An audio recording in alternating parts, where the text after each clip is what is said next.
लोकतंत्र की जो मौत हो रही है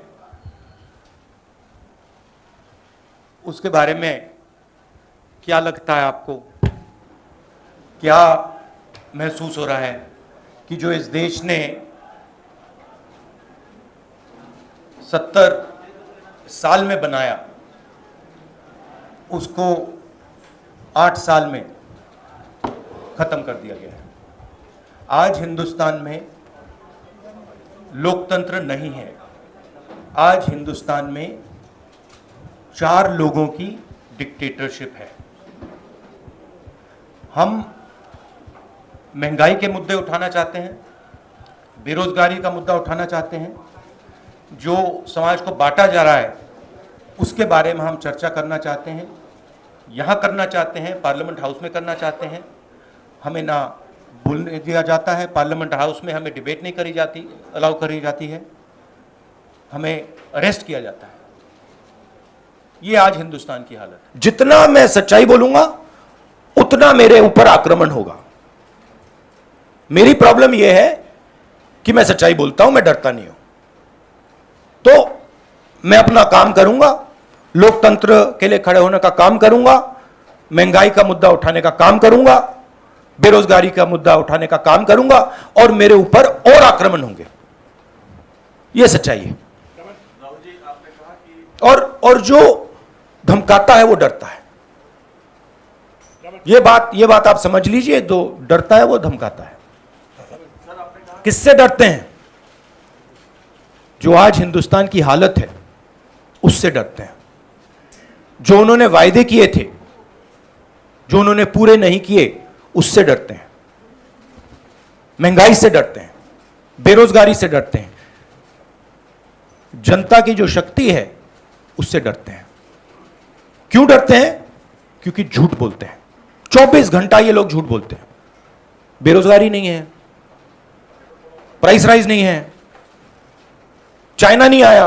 कि जितना भी मैं जनता की इश्यूज को उठाऊंगा, जितनी भी महंगाई की बात करूंगा, अनएम्प्लॉयमेंट की बात करूंगा, कम्युनल हार्मनी की बात करूंगा, उतना मेरे ऊपर आक्रमण होगा। और मुझे अच्छा लगता है क्योंकि मैं आक्रमण से सीखता हूं। तो जितना भी है मेरे ऊपर आक्रमण करेंगे, मुझे फायदा होता है। I get great Joy when my political opponents attack me. They are not able to understand this. I get great happiness. अंदर से मुझे बहुत खुशी होती है। क्यों? क्योंकि मुझे अपने जो आइडियाज हैं, अपनी जो सोच है, अपनी जो विचारधारा है, वो और समझ आती है। मुझे बैटलफील्ड जो है वो और समझ आती है।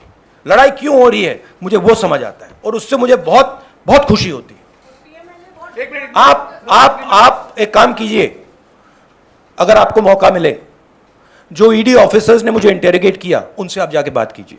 वो आपको बता देंगे क्या हुआ उस कमरे में। आज सबसे ज्यादा अनएम्प्लॉयमेंट हिंदुस्तान में, महंगाई बढ़ती जा रही है, गैस सिलेंडर की प्राइसेस बढ़ती जा रही हैं। पता नहीं, शायद मतलब फाइनेंस मिनिस्टर को मतलब ये आंकड़े दिख ही नहीं रहे हैं, या उनको बताया गया है कि बस बोलते जाइए। बट ये रियलिटी नहीं है। आप किसी भी कस्बे में चले जाइए, किसी भी गांव में चले जाइए, किसी भी शहर में चले जाइए, पूछिए महंगाई की क्या हालत है, आपको बताएंगे कि सबसे ज़्यादा आज महंगाई है। तो देखिए, रियलिटी एक है और परसेप्शन एक बनाया जाता है। ठीक है?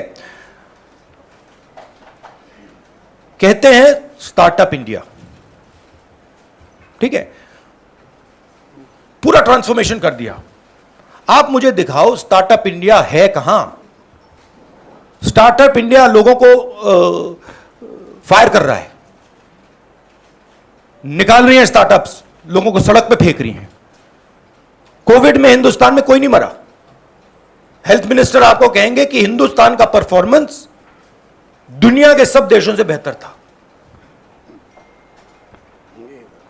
यूएन आपको कह रहा है कि 5 million people have died. Hindustan की सरकार कह रही है नहीं, वो झूठ बोल रहे हैं। गुजरात में आप जाएंगे, वहां पे मतलब लाशों के ढेर लग गए थे। गंगा में आपने देखा लाखों लोग मरे, मगर नहीं, हिंदुस्तान की सरकार कहती है यह सच्चाई नहीं है। बेरोजगारी बढ़ती जा रही है, हिंदुस्तान की सरकार कहती है सच्चाई नहीं है। महंगाई बढ़ती जा रही है, हिंदुस्तान की सरकार, उनकी जो फाइनेंस मिनिस्टर हैं कहते हैं नहीं। पूरा कम्युनिकेशन स्ट्रक्चर उनके हाथ में। हिंदुस्तान में कोई भी व्यक्ति किसी भी पार्टी का, non political, political, film star, कोई भी अगर सरकार के खिलाफ कुछ बोलता है, उस पे हिंदुस्तान के सारे इंस्टीट्यूशन का वजन पड़ जाता है। यह कांग्रेस पार्टी की बात नहीं है। मैंने जो यहां शुरुआत की, और देश को शायद यह समझ नहीं आ रही है और आएगी बात, लोकतंत्र आज हिंदुस्तान में नहीं है, खत्म हो गया है। Democracy is now a memory in India, it is nothing more, and there are consequences to this. You will see there are going to be devastating consequences to this, because the people of India are not just going to keep quiet. एक बात समझिए, ये गांधी परिवार पे attack क्यों करते हैं? ये गांधी परिवार पे इसलिए अटैक करते हैं क्योंकि हम एक विचारधारा के लिए लड़ते हैं, और हमारे जैसे देश में करोड़ों लोग हैं। हम लोकतंत्र के लिए लड़ते हैं, हम कम्युनल हार्मनी के लिए लड़ते हैं, और सालों से लड़ रहे हैं। यह सिर्फ मैंने नहीं किया, सालों से हो रहा है। जान दी है मेरे परिवार ने। यह हमारी जिम्मेदारी है, रिस्पॉन्सिबिलिटी है, जो भी आप कहना चाहो, क्योंकि हम इन विचारधाराओं के लिए लड़ते हैं। जब हिंदुस्तान को बांटा जाता है, हिंदू मुसलमान को लड़ाया जाता है, हमें दर्द होता है। जब किसी को दलित कह के मारा जाता है, पीटा जाता है, हमें दर्द होता है। जब किसी महिला को पीटा जाता है, हमें दर्द होता है। इसीलिए हम लड़ते हैं। यह एक परिवार नहीं है, यह एक विचारधारा है। जो ऑपोजिशन डेमोक्रेसी में, लोकतंत्र में लड़ती है, वो इंस्टीट्यूशंस के बल पे लड़ती है। मतलब जो देश का लीगल स्ट्रक्चर होता है, जुडिशियल स्ट्रक्चर होता है, जो देश का इलेक्टोरल स्ट्रक्चर होता है, जो देश की मीडिया होती है, उसके बल पर ऑपोजिशन खड़ी होती है। वो सब जो इंस्टीट्यूशंस हैं, वो सब के सब सरकार को पूरा सपोर्ट दे रहे हैं। क्यों? क्योंकि सरकार ने अपने लोग इंस्टीट्यूशंस के अंदर बैठा रखे हैं। हिंदुस्तान का आज हर इंस्टीट्यूशन इंडिपेंडेंट नहीं है।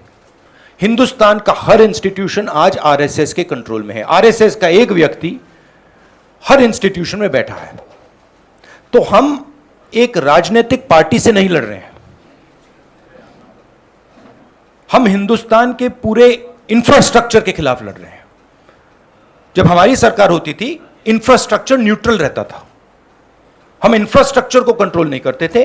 2 राजनीतिक पार्टियों की लड़ाई होती थी, 3 राजनीतिक पार्टियों की लड़ाई होती है। आज इंफ्रास्ट्रक्चर सरकार का पूरा एक पार्टी के साथ है। फाइनेंशियल इंफ्रास्ट्रक्चर उनके साथ है। अगर कोई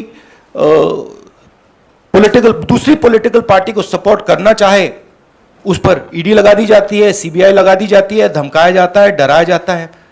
तो फाइनेंशियली मोनोपोली है बीजेपी की, आरएसएस की, इंस्टीट्यूशनली मोनोपोली है। इसीलिए ऑपोजिशन इफेक्टिवली, अग्रेसिवली खड़ी हो रही है, बट इंपैक्ट जो होना चाहिए वो दिख नहीं रहा है। हाँ, हिटलर भी चुनाव जीत के आया था। हाँ, हिटलर भी चुनाव जीत जाता था। हिटलर चुनाव कैसे जीतता था? हिटलर चुनाव ऐसे जीतता था कि जर्मनी के पूरे इंस्टीट्यूशंस उसके हाथ में थे। उसके पास एसए थी, पैरामिलिट्री फोर्स थी, उसके पास पूरा का पूरा ढांचा था। मुझे पूरा का पूरा ढांचा दे दो, फिर मैं दिखाऊंगा आपको कैसे इलेक्शन जीता जाता है।